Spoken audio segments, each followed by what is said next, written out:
Olá pessoal, muito bom dia. Estamos chegando aqui com mais uma aula de artes. Sexta-feira é dia de aula de artes e a gente vai chegando aí trazendo essa aula para falar um pouquinho hoje, né, sobre a arte indígena. Dia 19 de abril é o dia dedicado ao índio e a gente vai falar um pouquinho nessa aula sobre as expressões artísticas dos índios brasileiros, né? A gente vai estar aí lendo, comentando aí alguns aspectos relacionados à arte indígena brasileira, né?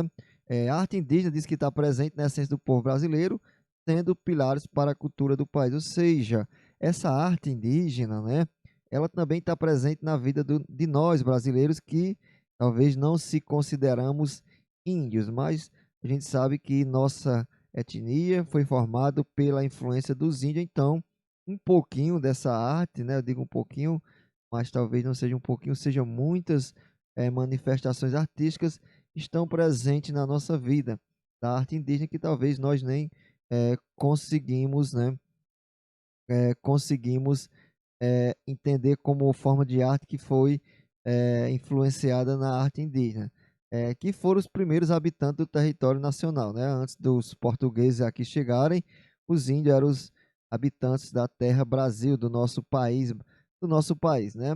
Então, a gente, claro, como eu disse, a nossa formação tem muito da existência, da influência indígena e a nossa arte não é diferente. Só para ver aqui um pequeno histórico, né? Atualmente, no Brasil, existe cerca de 300 etnias indígenas, e cada uma com comportamento e costumes diferentes, né? Claro, cada cultura, assim como nós, que não somos totalmente, temos sangue indígena, mas não somos dizer que índios puros, cada de um lugar para outro, os costumes, né? Os comportamentos, a cultura muda. Então, nos índios aí também são 300 etnias, né, 300, digamos assim, raças, entre aspas, de índios, e também isso contribui para que possua comportamentos e costumes diferentes. Mas existe também características comuns encontradas entre várias tribos. Tem a questão da diversidade, dependendo aí da etnia, mas tem alguns elementos comuns encontrados na forma de arte de algumas dessas tribos, né, de todas essas 300 etnias. E a gente vai ver algumas dessas que estão, que são encontradas em comum nessas diversas etnias indígenas. Aqui a gente vai ter o exemplo da cerâmica, né, da máscara, da pintura corporal, da cestaria e da plumagem, né, que resulta em uma arte tradicional compartilhada, ou seja, a maioria, se não todos os povos, né, todos os indígenas, é, fazem uso dessa forma de arte, dessas formas de arte, que a gente vai chamar de arte indígena, aquilo que todos os indígenas têm em comum. E só para lembrar que a utilização de partes e animais no artesanato é inclusive dos povos da floresta, né? Utilizar parte de animais para fazer artesanato, isso é exclusiva dos índios, dos povos da floresta, mas não é proibido, aliás, não é permitida a comercialização desse artesanato, né? Porque aí já iria afetar outros animais e poderia causar um dano à extinção de algumas espécies animais.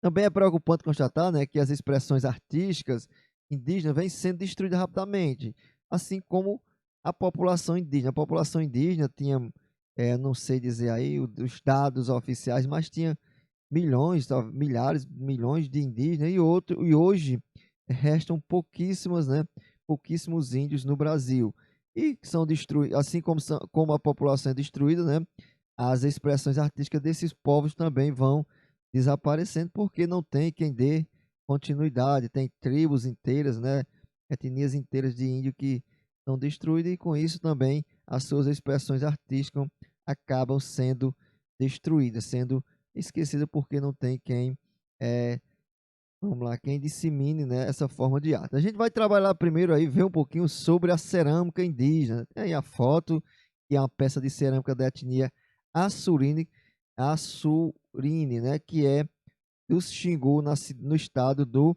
Pará. E aí é um exemplo, né, de arte que não está presente em todas as tribos. Ela está presente por exemplo, entre os chavantes. Também vale destacar que os índios não utilizam a roda do oleiro, né?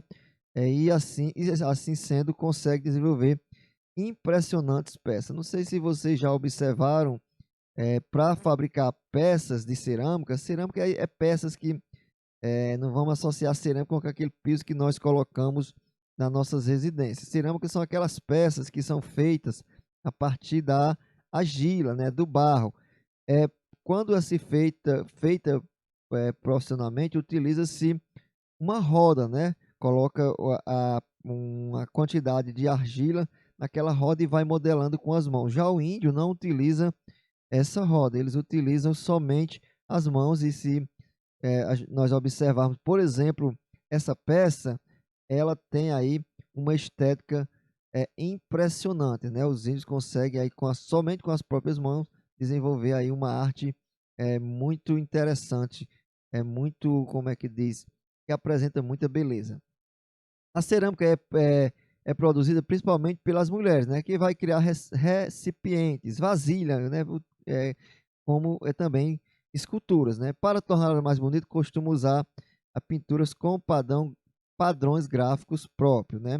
A cerâmica do povo Marajoara, que o nome vem do local onde ela teve origem, né? Que foi a ilha de Marajó, no Pará, é conhecido no exterior e foi a primeira arte de cerâmica brasileira, que é conhecida cerâmica marajoara, né? Que também que é o mesmo nome aí do lugar da tribo aí do local onde teve origem. Então, é bastante conhecida até hoje, né?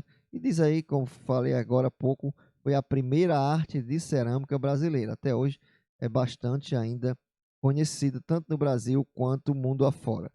Outro tipo eh, de arte indígena são as máscaras, né? As máscaras indígenas. Aí tem um exemplo aí uma máscara que faz parte do acervo do Museu de Arte Indígena, que é MAI, que foi inaugurada em São Paulo em 2016. Essas máscaras representam um simbolismo sobrenatural. Elas são feitas das cascas das árvores e outros animais, ou aliás, outros materiais como palha e cabaças, e podem ser enfeitadas com plumagem, né, que são as plumagens aí dos animais. Normalmente são utilizadas em ritos cerimoniais, né? Os índios fazem lá os seus rituais, suas cerimônias, né, religiosas, sei lá, os seus rituais, e utiliza essa máscara. Um exemplo aí que está dizendo é a tribo dos Carajás, que usa máscara na dança do Araunã, né, que é para representar heróis que conservam a ordem mundial. É o índio e suas crenças, né? Cada povo tem sua crença e o índio também tem as suas crenças. Não tem a mesma crença, as mesmas crenças que nós. Até que nós também todos temos crença diferente. Portanto, os índios também apresenta essa diversidade, né? Essa diferença de crença, porque são culturas, né, diferentes da nossa. Também diz aí a lenda que as máscaras indígenas geralmente representam entidades que conflitavam com os índios no passado. Desse modo, essas festas ou esses cultos, né, esses rituais e danças são feitas para alegrar e acalmar essas entidades. A máscara grande, né, feita com palhas compridas que chegam a cobrir eh, o corpo todo. A máscara de cerâmica exclusiva, né, dos índios da etnia Mati.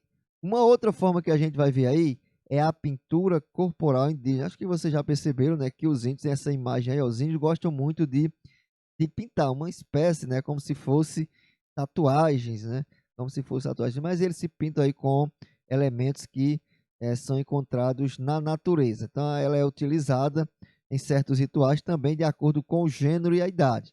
Indica os grupos sociais ou a função de cada indivíduo na tribo, né? Por exemplo, os jovens, né, talvez se pinte de uma cor, os líderes de outra, porque também isso daí vai indicar os grupos sociais ou a função do indivíduo na tribo. Como eu já disse, as tintas são naturais e são feitas de plantas e frutos, né? O genipapo, que é um dos frutos aí da natureza, é o mais usado. Os índios utilizam para escurecer a pele, enquanto o urucum dá o tom vermelho e já o branco, né, conseguido através da tabatenga. Todos esses aí são elementos naturais. Por exemplo, o urucum é uma planta que é utilizada para fazer o coloral, né? Aquele colorante que são utilizados nas nossas residências. São as mulheres que pintam o corpo e os desenhos têm valor simbólico, retratando um momento ou um sentimento. Já os padrões gráficos, né, mais elaborados são a cultura, vê se eu sei aqui, Cadiel, né? Em 1560, essas pinturas impactou os colonizadores que ficaram deslumbrados com tamanha técnica e beleza. E hoje, né, infelizmente, essas tribos não realizam mais essa pintura corporal, empregando os padrões em peças de cerâmicas para vender aos turistas. Uma outra aí que a gente pode estar, que a gente vai ver é a cestaria indígena, que é a confecção de cestos, né? E tem um exemplo aí de cestaria indígena, que são utilizados para o uso doméstico, né, na manutenção e transporte de alimentos. E é produzido pelas mulheres com variadas formas de traçados em diferentes formatos. Aí tem aí, né, acho que aí está apresentando formatos diferentes, são cestos feitos de palhas, que é utilizado para é, ser utilizado, né, como utensílios domésticos, recipiente para transportar ou guardar algumas coisas, principalmente alimentos. Aí tem os tipos mais comuns, né, cestos, coadouros, que é para coar líquidos, o cesto tamiz, que é para peneirar a farinha, né, uma espécie de peneira, cestos recipiente para guardar diferentes materiais, e o cesto cargueiro, que é para transportar algumas cargas. Também vamos ver aí a arte plumária, né? A arte plumária, vamos ver aqui a imagem, né? Ó, a gente vê aí, acho que é é, um cocá, um exemplo, né? Que são utilizados em rituais e coladas diretamente no próprio corpo. Serve também para ornamentar máscara, colares, braçadeiras, brincos, pulseiras e cocares que são feitos de penas e de cauda de aves. Assim como a pintura corporal, a arte primária serve também para indicar os grupos sociais. E na maior parte, né, os homens que desenvolvem a arte plumária. Essa aí passa por um ritual, né? Primeiro a caça, depois serão pintadas nessa pena, que é a chamada tapiragem, e pelo corte nas formas desejadas, e por fim na amarração. E também aí ainda há tribos que destinam as pinturas a uso cotidiano, né? Deixando as plumas para as comemorações e rituais indígenas, inclusive funerais, né? Então aí é um pouquinho, pessoal, da arte indígena, os índios aí que eh, foram os primeiros habitantes do nosso país e que está sendo esquecido, né? Tem influência em vários setores da nossa cultura, da nossa sociedade, mas infelizmente os índios estão desaparecendo, né? Os povos indígenas estão ficando cada dia mais escassos e com eles vão junto também as suas formas de arte. Abraço, ótimo dia e até o nosso próximo encontro. Estarei deixando também um exercício para que vocês realizem sobre a arte indígena brasileira. Até a próxima.